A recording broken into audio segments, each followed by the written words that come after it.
Welcome to Keeping Score. I'm Rick Horrow. Each week we bring you insights from the playmakers, deal makers, and rule makers in the world of sports. I'll give you my take on some of the items of the week using my 30 years of experience doing deals for teams, leagues, and players in the $750 billion business of sports. Plus, we'll talk with a central figure in the sports world. The views expressed in this podcast are my own and do not represent the views of Reuters. Let's get started. The 2015 NFL season's getting underway this week. The Jacksonville Jaguars thinking about 2030. Owner Shad Khan hoping to extend his team's contract to play a regular season game in London each year through then. The London home game accounts for 15% of the team's local revenue.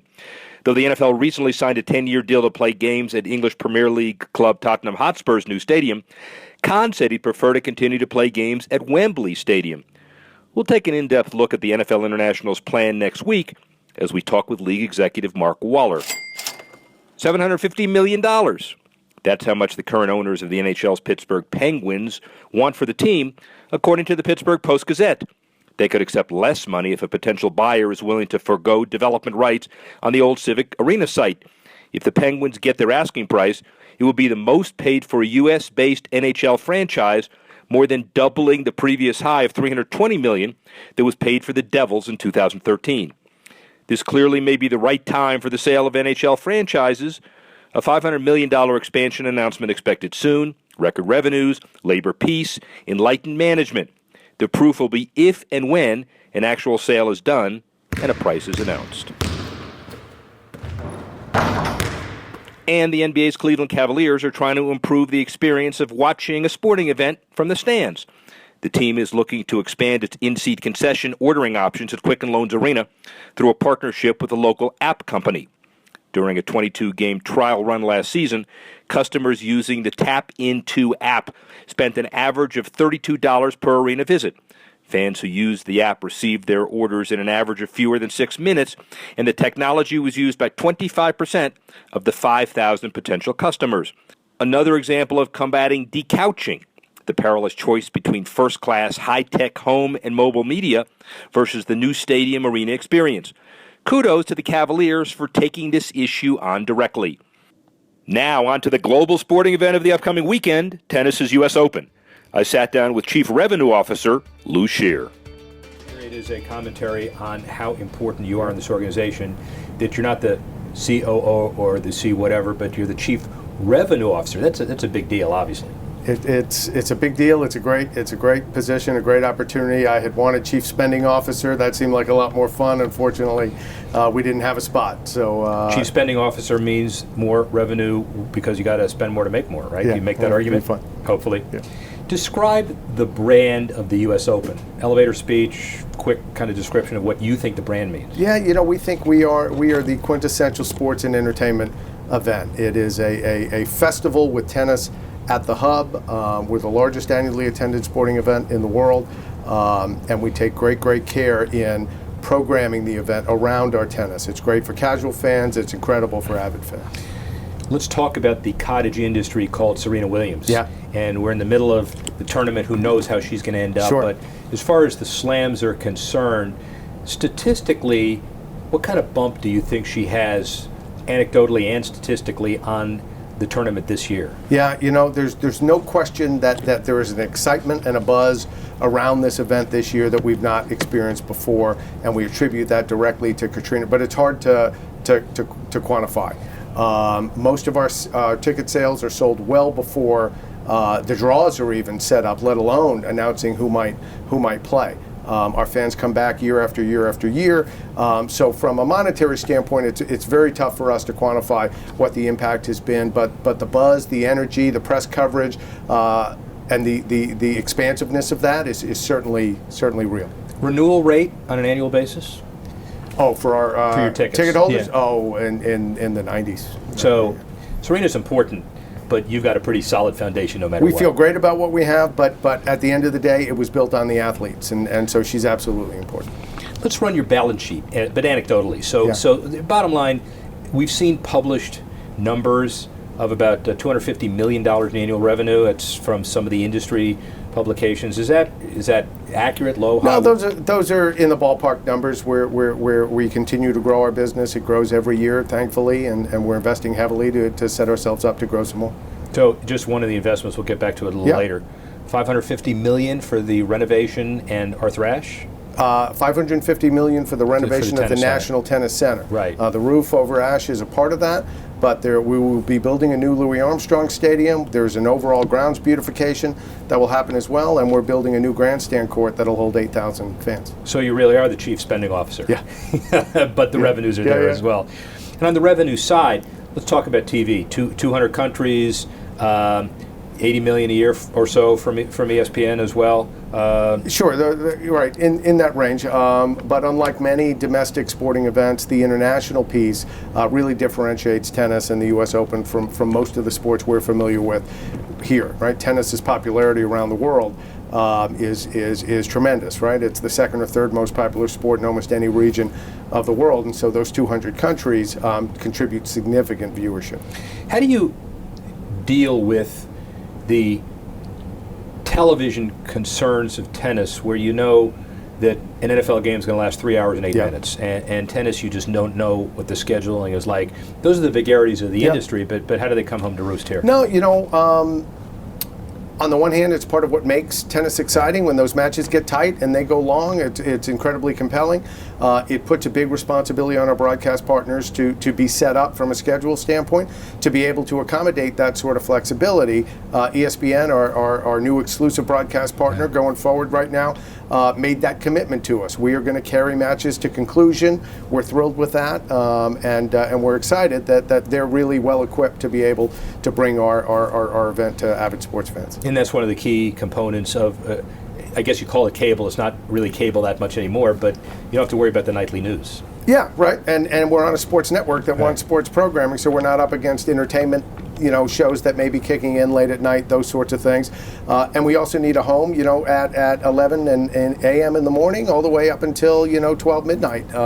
And they're well equipped to be able to do that. A prolific developer of mobile, usopen.org, your apps. What's the future of it? Tell me where it is today and where's it going? We have a fantastic partnership with IBM, and they're able to bring resources to an organization like ours that we could never fully fund or maintain on our own. As a result, we've got a very robust digital platform, right? There's live streaming, we've got mobile apps, over 1 million downloads last year. It'll be interesting, that only seems to be up this year. Our web traffic is great. We continue to innovate in that space, and they're incredibly helpful to our team in doing that. It's important. Fans are now consuming, as we know, sports content in all sorts of forms, and we're only seeing mobile becoming more and more important, even for ticket sales. There's something unique about tennis, that a screen doesn't really matter whether it's hooked to a television or not. It's becoming more mobile. People want to get the information. It's becoming more mobile. I think what's unique about tennis is we may have 11 or 17 matches happening simultaneously, and now I have the ability to flip from one to the other. I think if I'm focused on a match, I want the biggest screen I can possibly find. But at the same time, it's nice to be able to track what's happening on 11 other televised courts. Speaking of those courts simultaneously, does the chief spending / chief revenue officer identify which players go to which courts at which time? Or is that out of your, that's out of I look on with great curiosity. We want to make sure we're delivering for our fans, but our tournament director is very knowledgeable of who needs to be where and what our fans want to see. Let's talk about the fans for a second. Every league invents and talks about a new term, decouching. You got to get the people off the seats and into the stadium. You've only got a limited capacity here, but you set attendance records. Yes. How do you deal with that issue? It certainly is a real issue. It's one we address annually in our planning. At the same time, I will tell you, I think we've been insulated a bit more than other sports from that. Our typical fan spends 7 hours here on site at the National Tennis Center. Only half of that time is spent watching tennis. So it's a very unusual sports experience. It really is a festival grounds. We program the grounds, shopping, dining, entertainment. Tennis is a part of it, but we want folks to be able to come out here and enjoy the day, and I think that's a big part of our success, engaging with sponsor exhibits as well. Interesting interface. So with that ratio, every minute she's not watching tennis, he or she is buying something. So get them out of the. We hope they're enjoying the ground. We certainly want them watching tennis as well. Yes. One other issue regarding no controversy, but it was a 14-day event. 15 Yes. days then.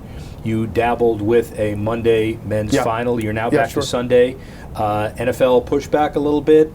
Don't want to compete with them. Do want to compete with them. What are the considerations that the final will now be back on Sunday? Yeah, no, there are a number of considerations, but first and foremost, we had to give the men a day of rest between the semifinal and the final. The game has gotten so physical. You can have 4 5-hour matches, and it was critical that we set ourselves up to provide that day of rest. That's why we went Saturday, Monday. Now with a new broadcast agreement, we're able to sort of line up our schedule in a more traditional Grand Slam format where the men's semis will be Friday, the women's final Saturday, the men's final on Sunday. We've always been up against the NFL. Either the women's final went up against the NFL, or our history was always we were the 4 o'clock, with an NFL lead-in. So we're not concerned about that. We like being in the sports environment, and we've had great numbers.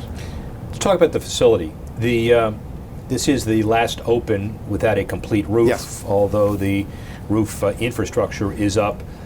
Talk about the economic calculation of how $100 million expenditure and the debt service associated with that actually increases revenue. Well, the interesting thing about the roof, it's one of the largest expenses in our $550 million transformation of the National Tennis Center, and it contributes almost nothing in terms of incremental revenue. We're not going to sell another seat as a result. It doesn't. Our TV broadcast agreements are locked in place for many years. But what it does do is it allows us to do right by players. It allows us to do right by fans so that they know when they come out they're going to be able to see tennis. One of the frustrations being an outdoor sport, particularly with multiple courts, is if you do get weather, people can sit around for hours not knowing we're trying to get them on, and now we eliminate all that. It's just that much greater of a fan experience. But quite honestly, it's not a revenue enhancer for us. Image, fan amenity over revenue in the roof context. And I think fan enhancement, player enhancement, first and foremost, Joe. Let's talk about those three broadly. Future improvements. Do you consciously look at a fan amenity bucket, a revenue generator bucket, an image enhancement bucket, and make sure it checks all three, or are there certain things that are weighted toward any one of them? You'd love it if it checked all three. Rarely does that happen, and then we get involved in lots of discussions about what do we need to do to move all of those things forward as best we can with the resources that we have. So fan enhancements and the fan experience is always paramount. We also want to make sure our players are able to perform here at the optimum level, and revenue is important. I won't, obviously it's in my title, but at the end of the day, we want to put on a great experience, and we think, the revenues will follow. So the players, let's go to that. $42 million or so prize money, up 10% last year. The big issue, as I've seen published reports, $50 million guaranteed to the players' prize money by 2017 and beyond. Well, you have to do that to pay for the cost of living in New York. But the more important issue is you've made major pioneering strides relative to players and understanding how valuable they are. Rewarding. This event doesn't happen without the players. We want the players here. We want them to be successful. Not just the champions. We want first-round players, second-round players, also to be able to benefit monetarily as we do. We think we've taken some big strides there, as have our Grand Slam brethren. But what it's allowed us to do is to continue to go forward and build on a great event. So this is the 40-whatever-year anniversary of the equal prize money in 1973. 1973, 74, yeah. Proud of that. Yes, very proud. Tennis, I think, has achieved a level of gender parity for a major sport that no one else has been able to achieve. In many respects, it's a tribute to the impact that Billie Jean King had on our sport, going back into the 70s and even today. Participation splits right down the middle. Prize money, as you talked about, has been equal since 1974. TV viewership splits down the middle. We're very proud of the fact that women professionally have been as successful as the men have. Serena will draw a TV audience that's comparable to what the best men will do, and I believe 7 or 8 of the top 10 highest earning athletes, female athletes, are all tennis players. Segue to the USTA. Yeah. Owns the event. Revenue, very important in redoing this facility on a regular sure. basis, but also enhancing the growth of tennis. So talk about that. Yeah, so we are a nonprofit and we are a mission-driven organization. Our goal is to grow participation. It's to grow the game and ensure that the game looks like America from a demographic standpoint. This event helps fund a national organization network that is focused on growing participation, not because we're invested in the sale of rackets or the sale of courts or construction of courts, sale of balls. It's out of a belief that sports are a great way to improve the quality of someone's life and by extension the quality of life in the country. And tennis, as a dual gender sport that can be played from 6 to 96, is sort of uniquely suited to really benefit the population, and that's why we exist. I know you probably would say one is hand in hand to the other, maybe not. Polls are saying, a couple of polls we've seen, saying one of the primary perceptions would be that it's important to get more kids and more people to play, and then the other issue is the American men are lagging behind, maybe the American women are lagging behind, there aren't as many performing in majors. How do you reconcile it? There are a number of things sort of going on there. First, I think from a participation standpoint, as a country, we're suffering from a crisis of childhood inactivity and declines in sports participation, in many cases double digits. Concussions are a part of that, inactivity, video games, whatever you want that to be, stressful lives in busy times. Tennis over the past decade has actually grown over 40%. So we're very proud of the fact that people are playing, and we're continuing to grow participation, albeit off a smaller base than some of the bigger, more established sports. That pipeline, we think, is essential to developing the next generation of champions, right? The more folks that you get in there at the junior level, the better the opportunity that some will bubble up to the top. We invest heavily in a player development program run by Martin Blackman that exists to identify top players and provide resources and support, coaching, monetary, whatever the case may be, to help boost them and their performance. And we've had a bit of a down cycle on the men's side for a number of years, but we're starting to see that turn around now with a new crop of 16, 17, 18-year-old American players.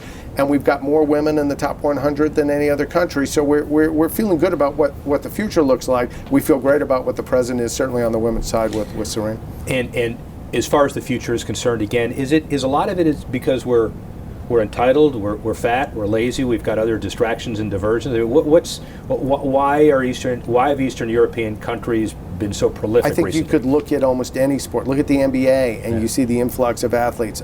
Years ago, I think the U.S. had a real gap in leadership position in terms of facilities, access to coaching, training. We were just a more modern, sophisticated nation as it related to sports. And in some cases, kids that weren't necessarily the best athletes could get coached up to a point that they could be, world, top level sort of competitors in a variety of sports. What you've seen now is the rest of the world has caught up, and you've got many of the best athletes in different countries choosing to play soccer, choosing to play basketball, and choosing to play tennis. Again, it's one of the most popular sports outside. So you've got the best athletes in those countries gravitating towards tennis, and we're competing with many more sports in the U.S. And again, many of them come over here and train in private academies and then go back. So that developmental gap has certainly closed, and that's no different than what you've seen in most of the other major sports. We started with the brand. Let's close with the brand. Yeah.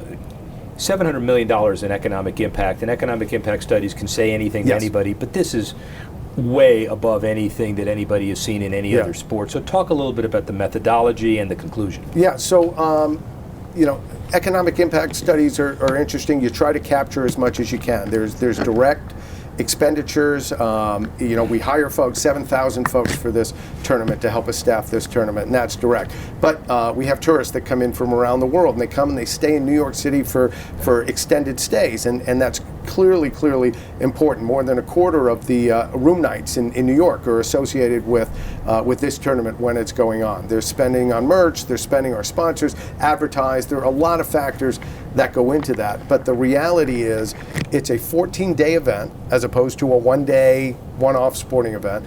It is an event that attracts people from around the world. We draw over 700,000 fans every year. So to put that in context, that's an NBA season, that's an NHL season, that's an NFL season for most teams, home season for most teams. We do it in a concentrated window of time, and we have the benefit of doing it in New York every year. We don't move from location to location around the country each year, we can build permanent facilities and grow them. What's the tennis industry in general and the U.S. Open in particular look like 5 years from now? I think we're growing. The tennis industry is in the U.S. is north of $5 billion, and it has been stable, and we're starting to see participation growth, particularly amongst youth. Here with what we're doing to transform the venue, the investments that we're making today set us up for a whole new generation. So we're very bullish on the future. Chief Revenue Officer, Chief Spending Officer, Chief Advocate. Thank you. It was wonderful. It's been my pleasure. Thank you.